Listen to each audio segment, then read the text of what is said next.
Hello students, हम digital logic design का subject discuss कर रहे थे जिसमें हमने लास्ट लेक्चर के अंदर पहला कम्बिनेशनल सर्किट डिस्कस किया जो कि था हाफ एडर।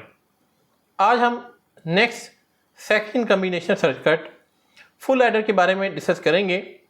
इसकी डेफिनेशन कुछ यूँ है: full adder is a combinational circuit that adds 3 inputs and produces 2 outputs. कि एक ऐसा कम्बिनेशनल सर्किट्स है जो 3 इनपुट्स लेता है और 2 आउटपुट प्रोड्यूस करता है, इसलिए इसको हम 3 इनपुट 2 आउटपुट सर्किट भी कहते हैं। अब शायद आपके जहन में एक क्वेश्चन आए कि बाइनरी नंबर के अंदर तो आपके पास सिर्फ 2 ही इनपुट्स होती हैं, तो यहाँ पर ये 3 इनपुट्स का क्या कॉन्सेप्ट है। तो इस कॉन्सेप्ट को समझने के लिए एक एग्जाम्पल देखें कि लेट्स सपोज आपके पास ये एक वैल्यू है 1011 एंड 1111। ये 2 वैल्यूज़ हैं, इनको आपस में आपने ऐड करना है। तो जब आप इसको एडिशन परफॉर्म करेंगे, सपोज आपने ये 1 और 1 को ऐड करना है, तो 1 और 1 को जब आप बाइनरी के अंदर ऐड करते हैं तो इसका आंसर आता है 0 और 1 आगे कैरी चला जाता है। तो जब ये कैरी आगे फॉरवर्ड होगा तो यहाँ पर आपके पास ये 3 इनपुट्स बन जाएंगी, 1 कैरी वाला, ये 1 पहली टर्म का और ये 1 सेकेंड टर्म का। तो यहाँ पर आपका जो हाफ एडर है वो फेल हो जाता है और हमें ज़रूरत पड़ती है फुल एडर की। तो ऐसी सिचुएशन में इस तरह की इनपुट्स को हैंडल करने के लिए फुल एडर की ज़रूरत होती है। इस चीज़ को समझने के लिए हम इसका फुल एडर का टेबल देखेंगे जिसके अंदर आपके पास 3 इनपुट्स हैं, ए, बी और सी, और इन इनपुट्स के अगेंस्ट जितने भी कम्बिनेशंस बनते हैं, ये टोटल 8 कम्बिनेशंस बनते हैं। हर कम्बिनेशन के अगेंस्ट हम देखेंगे कि सम की आउटपुट क्या आती है और कैरी की आउटपुट क्या आती है। सबसे पहली इनपुट है 0 0 0, यानी कि तीनों इनपुट्स जब आपकी 0 होंगी तो डेफिनेटली जब तीनों ज़ीरोज़ को आप सम करेंगे तो आपके पास आंसर 0 आएगा और कैरी आपके पास कोई भी वैल्यू नहीं होगी, इट मीन्स कैरी भी आपका 0 होगा। इस तरह से नेक्स्ट आपके पास 3 वैल्यूज़ हैं 0 0 1, इनको जब आप प्लस करेंगे तो आपके पास क्या आएगा, 1 आएगा और कैरी आपके पास 0 आ जाएगा। अगेन नेक्स्ट आपके पास 0 1 0 है, तो इसमें भी आपके पास 1 एक दफ़ा आ रहा है, यानी कि सम आपका 1 आएगा और कैरी 0 आ जाएगा। नेक्स्ट इनपुट देखें तो आपके पास 0 1 1, ये 2 टाइम्स 1 आ रहा है, तो जब आप इन तीनों को प्लस करेंगे तो आपके पास आंसर आएगा 2। लेकिन बाइनरी के अंदर 2 होता ही नहीं है, बाइनरी के अंदर या तो 0 होता है या 1 होता है। तो हमें इस 2 को बाइनरी के अंदर कन्वर्ट करना पड़ता है, यानी कि बाइनरी एडिशन के अंदर जब आप 1 और 1 को ऐड करते हैं तो 2 नहीं आता बल्कि सम आता है 0 और कैरी आता है 1। ये चीज़ हम बाइनरी एडिशन के अंदर पढ़ चुके हैं, जिसके ऊपर हम ऑलरेडी नंबर सिस्टम के नेम से प्लेलिस्ट बना चुके हैं जो हमारे चैनल पर मौजूद है। मैं आपको सजेस्ट करूंगा कि आप वो प्लेलिस्ट ज़रूर देखें।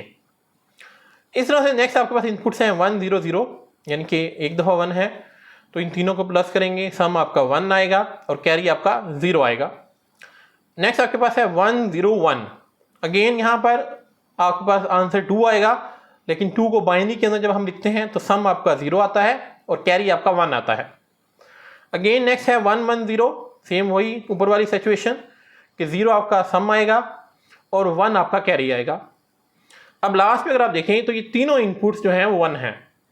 तो जब तीनों इनपुट्स 1 हैं तो ये आपके पास वैसे तो 3 बनता है, लेकिन क्योंकि बाइनरी के अंदर 3 होता ही नहीं है, जब 3 को हम बाइनरी के अंदर कन्वर्ट करेंगे तो ये बनेगा 1 1, यानी कि सम भी आपका 1 होगा और कैरी भी आपका 1 होगा। तो ये आपके पास आपका फाइनल फुल एडर का टेबल होगा और इन तमाम इनपुट्स के अगेंस्ट आपकी सम की आउटपुट और कैरी की आउटपुट आ जाएगी। अब हमें पता है कि जब एग्जाम के अंदर क्वेश्चन आएगा तो आपको इस टेबल के साथ साथ इसकी सर्किट डायग्राम भी बनानी आनी चाहिए। तो उसके आपके पास 2 मेथड्स हैं, या तो आप के मैप बनाएं, उसके थ्रू मिन टर्म्स फाइंड करें और इक्वेशन फाइंड करें, या आप डायरेक्टली मिन टर्म्स निकालें इस टेबल में से, उसको सिंप्लीफाई करें और उसके अकॉर्डिंग आप अपना सर्किट डायग्राम बना लें। तो हम मिन टर्म्स वाला जो मेथड है वो चूज़ करेंगे और देखेंगे। सबसे पहले हम इस सम के कॉलम को लेंगे और देखेंगे इस सम के कॉलम के अंदर कहाँ कहाँ पे आउटपुट 1 आ रही है। तो यहाँ पर अगर आप देखें इन 4 रोज़ के अगेंस्ट जो आपकी सम की वैल्यू है वो 1 है, तो हम इन 4 रोज़ को लेंगे और सम की मिन टर्म्स फाइंड करेंगे। सबसे पहले ये पहली रो, इसमें ए क्या है, 0 है, यानी मैं इसे ए बार लिख सकता हूँ। इस तरह से बी 0 है, मैं बी बार लिखूंगा। सी 1 है, सी आ जाएगा, प्लस सेकेंड रो देखें, ए क्या है 0 है, ए बार आ जाएगा। बी क्या है 1 है, बी एज इट इज आ जाएगा। सी क्या है 0 है, सी बार आ जाएगा, प्लस थर्ड रो में ए 1 है, ए आ जाएगा। बी और सी 0 0 हैं तो ये बी बार और सी बार आ जाएंगे, प्लस लास्ट रो में देखें तो तीनों वैल्यूज 1 हैं, यानी कि ए आ जाएगा, बी आ जाएगा और सी आ जाएगा। ये आपके पास एक लंबी चौड़ी सी एक इक्वेशन बन चुकी है सम के अगेंस्ट। लेकिन याद रहे कि जब भी आप कोई सर्किट बनाते हैं, लॉजिक सर्किट, तो हमारी कोशिश होनी चाहिए कि हम उसको सिंप्लीफाइड बनाएं, छोटे से छोटा बनाएं, ताकि वो सर्किट एक फिजिबल सर्किट हो। तो उसको बनाने के लिए हम अपनी इस इक्वेशन को सिंप्लीफाई करेंगे जितना हो सके। तो उसके लिए मैं क्या करता हूँ, इन टर्म्स को थोड़ा अरेंज कर लेता हूँ कुछ इस तरह से। अब इनको अरेंजमेंट से होगा क्या, हम इनमें से कुछ चीज़ें कॉमन ले सकते हैं। लाइक अगर मैं इन पहली दो टर्म्स में देखूँ तो इन दो टर्म्स में से मैं सी डैश कॉमन ले सकता हूँ और आपके पास बच जाएगा A dash B plus A B dash, plus अब नेक्स्ट ये दो टर्म्स लेते हैं, इन दोनों में से क्या कॉमन आएगा। तो अगर आप देखें इनमें से आप सी को कॉमन ले सकते हैं तो आपके पास अंदर आ जाएगा A dash B dash plus A B. तो यहाँ तक आपके पास ये इक्वेशन बन गई है। यहाँ पर मैंने जो बार्स को ए डैश करके लिखा है, इसका मतलब होता है, ये बेसिकली साइन का मतलब होता है कॉम्प्लीमेंट। आप बार भी लगा सकते हैं और इस तरह से इसको रिप्रेजेंट कर सकते हैं, दोनों तरह से ठीक है। अब इसको अगर हम मज़ीद सिंप्लीफाई करें तो अगर आप देखें ये जो इक्वेशन है A dash B plus A B dash, ये किसकी इक्वेशन है, ये एक्स और की इक्वेशन है। एक्स और के बारे में हम ऑलरेडी लेक्चर बना चुके हैं, अगर आपने वो लेक्चर नहीं देखा तो मैं आपको रिकमेंड करूंगा कि आप पहले वो लेक्चर देख लें। तो यानी कि मैं इसकी जगह पर लिख सकता हूँ सी डैश इंटू ए एक्स और बी, ये इस तरह से आ जाएगा। प्लस नेक्स्ट अगर आप इस इक्वेशन को देखें, इसको भी हम मज़ीद सिंप्लीफाई करेंगे। वो किस तरह से, हम कहते हैं कि हम इसका डबल कम्प्लीमेंट लेते हैं, यानी कि 2 दफ़ा बार लगा दिया है और ये दोनों एक दूसरे से कैंसिल हो जाएंगे। लेकिन इसको सिंप्लीफाई करने के लिए मैं सिर्फ एक बार को कैलकुलेट करूंगा, ये बेसिकली कहलाता है कम्प्लीमेंट। तो आई होप आपको पता होगा कि जब आप किसी लॉजिकल इक्वेशन का कम्प्लीमेंट लेते हैं तो उसके जो वेरिएबल्स होते हैं वो वेरिएबल्स एज इट इज़ रहते हैं, लेकिन वेरिएबल्स के दरमियान जो ऑपरेशन होता है वो चेंज हो जाता है। Like A dash B dash के दरमियान क्या है, एंड है, तो ये और हो जाएगा और ये जो और है ये एंड हो जाएगा। इस तरह से ये कन्वर्ट हो जाएंगे सिर्फ और सिर्फ ऑपरेशंस। जो आपके वेरिएबल्स हैं वो एज इट इज़ रहते हैं। किस तरह से इसको करते हैं सिंप्लीफाई, तो जब मैं इसको सिंप्लीफाई करूंगा तो इसका जो आंसर है वो कुछ यूँ होगा, ए डैश बी डैश, इन दोनों के दरमियान एंड था तो ये क्या बन गया, और बन गया, चेंज हो गया। नेक्स्ट टर्म है ए बी, तो A B as it is आया, इन दोनों के दरमियान एंड था, ये क्या बन गया, और बन गया। और ऊपर अगर आप देखें ये दो टर्म्स ए डैश बी डैश और ए बी के दरमियान और था और यहाँ पर और ख़त्म हो गया, ये क्या बन गया, एंड बन गया। तो आपके पास ये इक्वेशन आई। अब ये दो टर्म्स बन रही हैं A dash plus B dash into A plus B, इन दोनों को मैं आपस में मल्टीप्लाई करूँगा और इस इक्वेशन के ऊपर एक बार भी रह जाएगा, क्योंकि एक को हमने सॉल्व कर लिया है, एक रह गया है। जब मैं इनको मल्टीप्लाई करूँगा तो आपके पास ये इक्वेशन कुछ यूँ बनेगी। सबसे पहले आप ए डैश को इन दोनों से मल्टीप्लाई करेंगे, फिर इस बी डैश को इन दोनों से मल्टीप्लाई करेंगे, तो ये आपके पास ये 4 टर्म्स बन जाएंगी। अब इन 4 टर्म्स के ऊपर क्या होगा, फुल एक बार होगा। अब इसको अगर आप सॉल्व करें, यहाँ पर ये जो ए डैश ए है, ये बेसिकली हमने प्रॉपर्टीज ऑफ गेट्स पढ़ी थी, जिसमें हमने देखा था कि जब आप एक वेरिएबल और उसके कंप्लीमेंट को आपस में एंड करते हैं तो ये 0 के इक्वल होता है।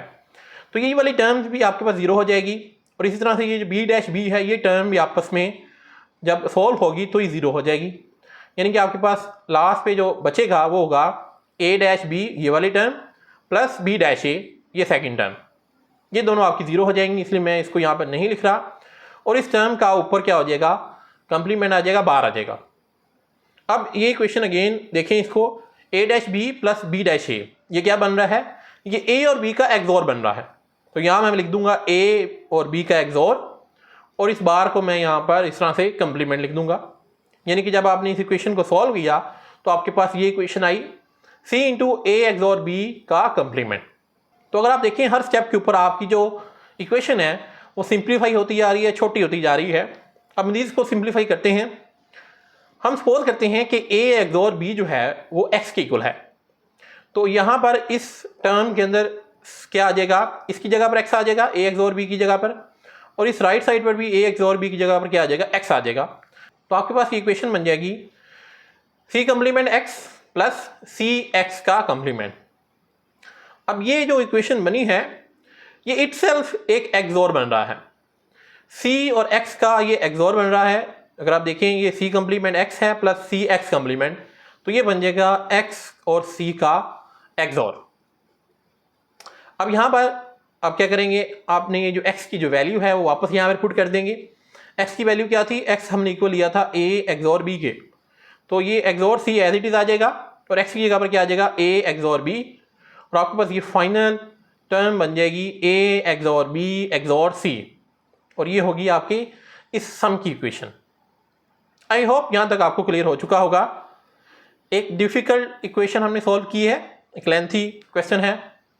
आई होप आपको क्लियर हो चुका होगा। अगर आपको क्लियर नहीं हुआ तो आप एक दफ़ा प्लेबैक करके दोबारा से ये सॉल्यूशन देखें। मैं उम्मीद करता हूँ कि आपको ये कॉन्सेप्ट क्लियर हो जाएगा। ये था सम के अगेंस्ट। अब इसी तरह से हमें कैरी के अगेंस्ट भी इक्वेशन निकालनी है। तो कैरी के इस कॉलम के अंदर ये 4 रोज हैं जहाँ पर आउटपुट 1 आ रही है। अब इसको मैं सारा सॉल्व नहीं करूँगा क्योंकि लेक्चर जो है बहुत ज़्यादा लेंथी हो जाएगा। ये टास्क मैं आपको दे रहा हूँ कि आपने यहाँ से मीन टर्म्स निकाल के इनको सिंप्लीफाई करना है। मैं ये जस्ट यहाँ पर इसका आंसर बता देता हूँ कि कैरी को जब आप सिंप्लीफाई करेंगे तो आपके पास जो फाइनल इसकी इक्वेशन बनेगी वो ये बनेगी a XOR b into c plus ab। अब इन दोनों इक्वेशंस को यूज़ करते हुए हम इसकी जो सर्किट डायग्राम है वो बना लेंगे। किस तरह से, सबसे पहले सम को हम लेंगे। सम में सबसे पहले क्या है, a और b का XOR है, यानी मैं a और b दो इनपुट्स लूँगा और ये दे दूंगा XOR गेट को। अब इस XOR गेट की जो आउटपुट होगी वो हम एक और XOR गेट यहाँ पर देखें C XOR के A और B XOR की जो आउटपुट आई है उसका XOR लेना है C के साथ। तो यहाँ पर मैं एक और XOR गेट लूँगा, इसकी पहली इनपुट हो जाएगी A और B की जो आउटपुट आई है वो इसकी इनपुट हो जाएगी, और जो सेकंड इनपुट है वो क्या होगी, वो होगी C। तो C मैं यहाँ पर लिख दूंगा और इस तरह से आपके पास जो फाइनल सम की जो आउटपुट है वो यहाँ पर आपको मिल जाएगी। नेक्स्ट आपने इस कैरी को सॉल्व करना है। कैरी में वो कहता है a XOR b, जो कि हमारे पास है। ये देखें a XOR b हम यहाँ से ले लेंगे और c हम यहाँ से ले लेंगे। a XOR b और c इन दोनों के दरमियान क्या है, एंड है। तो मैं यहाँ पर एक एंड गेट लूँगा, c एक इनपुट इसको दे दूंगा और a XOR b की जो आउटपुट आई थी यहाँ पर, ये यहाँ से मैं इस गेट को दे दूंगा। तो ये एंड गेट हमें क्या प्रोड्यूस करके देगा, ये देगा a XOR b into c। ये टर्म हमारे पास बन गई।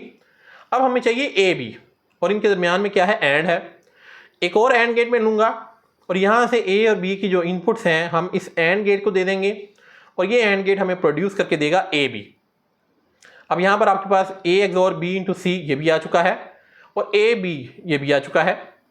इन दोनों टर्म्स के दरमियान हमारे पास और गेट है, प्लस जो है वो और गेट को रिप्रेजेंट करता है। तो मैं यहाँ पर और गेट ले लूँगा और ये जो दोनों आउटपुट्स हैं इन दो एंड गेट्स की, ये मैं इस और गेट को एज अ इनपुट दूंगा और ये और गेट आपको फाइनल कैरी की जो आउटपुट है वो प्रोड्यूस करके दे देगा। तो ये आपकी फाइनल फुल एडर की सर्किट डायग्राम बनेगी जो आपको फुल एडर के अंदर 3 इनपुट्स के तमाम कम्बिनेशंस की 2 आउटपुट्स प्रोड्यूस करके देगी। आई होप आपको ये कॉन्सेप्ट क्लियर हो चुके होंगे कि किस तरह से फुल एडर का टेबल बना सकते हैं, उसकी इनपुट्स किस तरह से सम और कैरी की आउटपुट प्रोड्यूस करती हैं, और फिर उन आउटपुट्स का इस्तेमाल करके आप किस तरह से ये सर्किट डायग्राम फुल एडर की बना सकते हैं। ये सारे कॉन्सेप्ट्स आपको क्लियर हो चुके होंगे। अगर आपका कोई क्वेश्चन है तो आप कमेंट सेक्शन के अंदर पूछ सकते हैं। अगर आपको थोड़ी कन्फ्यूजन है तो मैं आपको रिकमेंड करूँगा कि आप एक दफ़ा दोबारा से ये सारा लेक्चर देखें। मैं बहुत होपफुल हूँ कि आपको ये जो कॉन्सेप्ट है वो क्लियर हो जाएगा। आज के लिए इतना ही, मिलते हैं नेक्स्ट लेक्चर के अंदर। Thank you very much.